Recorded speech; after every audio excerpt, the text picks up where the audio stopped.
How to share your Instagram story with specific people. So to do that, now after you open your phone, all you have to do now, go and open your Instagram like this. So now tap on your profile at the bottom right side. After you open your profile, now tap on this little plus icon beside your profile at the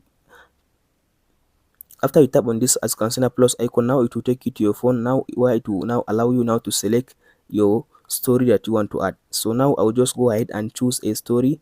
I'll now upload this one as consider this picture. After you select the story that you want to add, now tap on this next button, this arrow. After you tap on this arrow, as can see now in this session, as can see now, you might see your story as can see now in this session.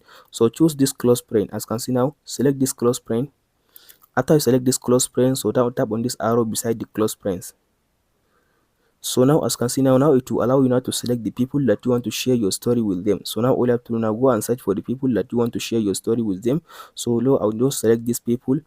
After you finish just selecting the people that you want to share your story with them, all you have to do now, tap on this done button. After you tap on this done button, tap on this share button. Tap on this done again. So now as can see now I share my story with only the people that I selected on my Instagram. Hope this video helps you on how to share your Instagram story with specific people. Thank you for watching guys. Don't forget to like and subscribe.